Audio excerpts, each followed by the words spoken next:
Hi and welcome back to Garden Ninja. Now it's April and this is my garden tour here at Garden Ninja HQ. April's a great month because it's full of hope and the garden is definitely signifying that. It's almost like everything's been given a shot of espresso and it's going, I'm ready to grow. So come on, let's have a look around the garden and see what's progressing here at Garden Ninja HQ.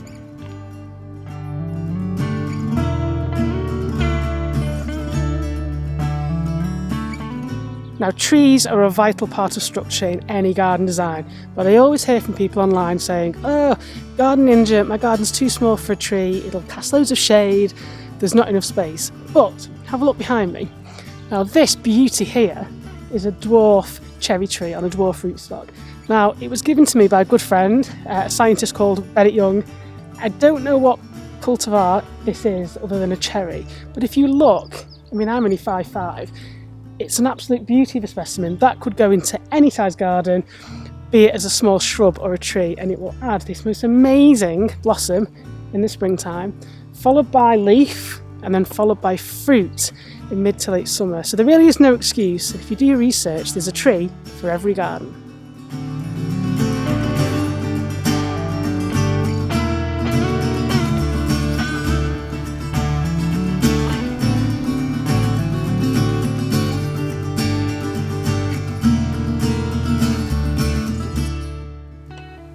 So if you think back to last autumn, I was planting all of these bulbs to naturalise them underneath these trees. And the reason why I was doing that is that there used to be a hedge behind these trees. If you followed the progress of the Exploding Atom Garden, you'll realise what a Herculean task it was to lift it and returf it. But what happened was it left me with this almost invisible boundary between these trees and the garden. And what I'm aiming to do with these bulbs is to help soften that. And it's a really good tip. If you take down a hedge and you find that you've got almost like a delineation in the garden, using bulbs or plants that you can naturalise to soften that will help join parts of the garden together. So you've got the more formal part near the house, the more wild and woody Exploding Atom Garden, and this belt of bulbs is going to soften them. But I'm going to go one step further, and this month I've got some alliums that are growing in pots and I'm going to naturalise those on the other side, because alliums love full sun. So as the daffodils die down, the alliums are going to come up and add this purple texture to the garden.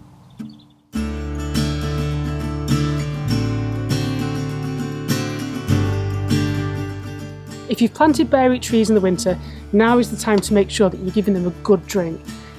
It's April, but there's a weird heat wave going on here in the UK, so each of these newly planted berry trees is having at least a watering can of water a day during the heat wave. And that's because the roots won't have fully established yet, so you need to kind of treat them as if they are containerised plants. But as soon as the rain comes and the weather calms down, you can then delay that watering maybe just once or twice a week.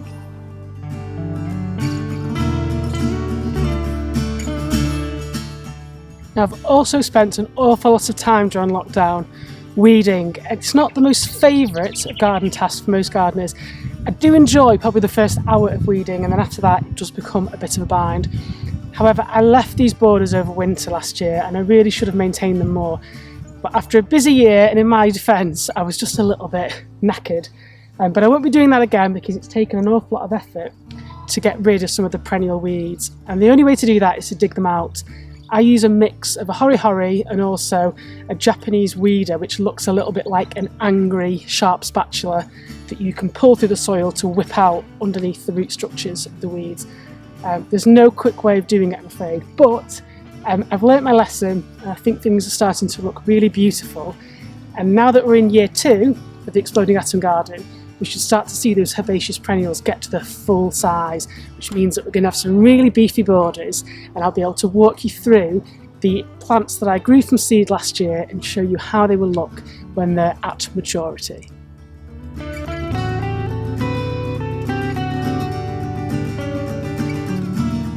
Now, if you've been weeding like me, you may end up with buckets of weeds like this, and a good thing that you can do with them is to make weed tea, which is a fertiliser for your garden.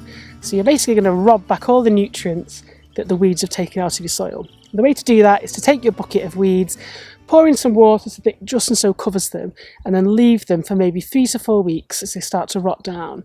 You then siphon off the tea, which can then be poured around the garden to fertilise your plants. And then you can also let the remains dry out a bit and then compost them, because they'll be dead, so they're not going to fill your compost bin full of seeds. So it really is worthwhile, because not only are you recycling, but you're also helping to craftily steal back some of those nutrients that your weeds may have taken away from your precious plants.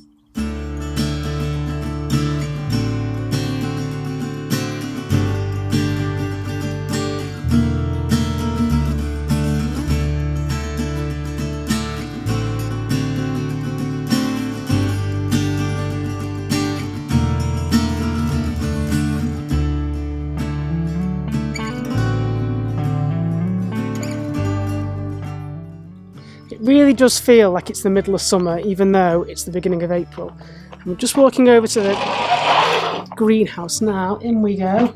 To give you an update on the seedlings. Now again, I'm doing my best to grow without plastic. So if we look down here, you will see we have a whole set of seed trays full of garden gorgeousness. Now, if you're new to gardening and sowing seeds and you want to grow some of your own edibles, probably the best two that I would recommend are lettuce, which fires up at a rapid rate, super easy to look after, easy to cook with because you know pretty much what to do with it, which is wash it, cut it, eat it. And then we've got radishes. So over here, we've got a terracotta pot with about 6 radishes in. Now you can sow these every 10 days for a repeat crop, and they're really fast, they don't require a huge amount of effort, and providing that you don't bake them in the sun, they won't bolt and then become all woody. So you eat them when they're young, when they get to the size of sort of a ping pong ball for most varieties. Super easy to grow, fun to grow with kids, can't go too wrong, and they go really well with a lovely lettuce salad.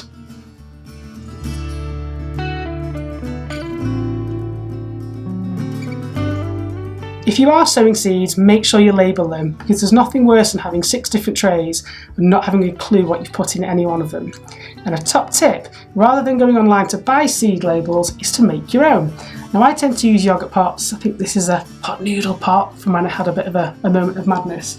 But you can take them, cut them up into these little strips, and then use a permanent marker to write the plant name on. When you finish with them, you can use a pan scrub and a bit of fairy liquid, which usually then removes the permanent marker, and you can reuse them next year. Just a little top tip to help save you money and help recycle single-use plastic.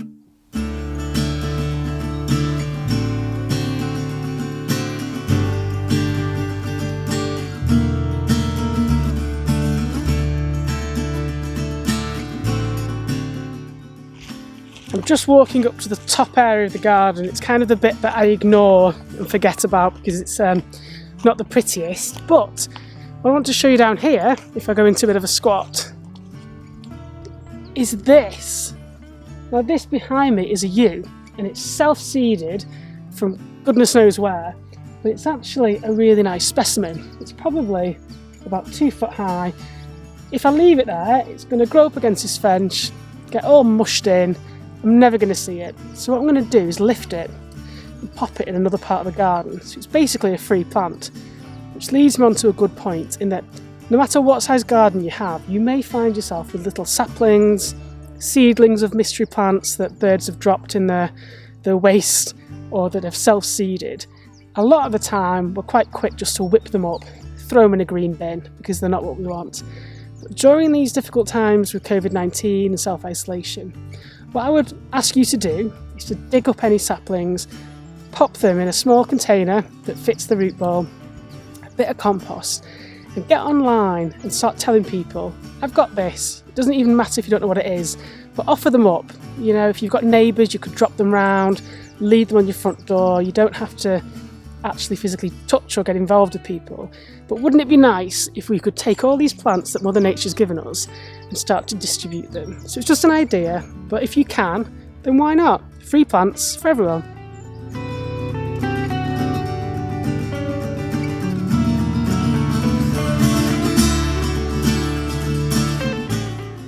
Now this is an interesting area of the garden that I'm aiming to tart up a bit.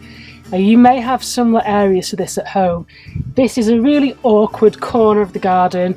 It backs onto the back of the shed, there's a septic tank, there's a fence, there's a hedge, it's shady, It's a bit awkward, but what I've been doing this month is improving the ground. So I've been digging in some compost into the awkward shaped beds around the tank, and I've been dividing herbaceous perennials. So we've got things like lupin, heleniums, we've got some veronicastrum, we've got a grass in the back corner that was divided.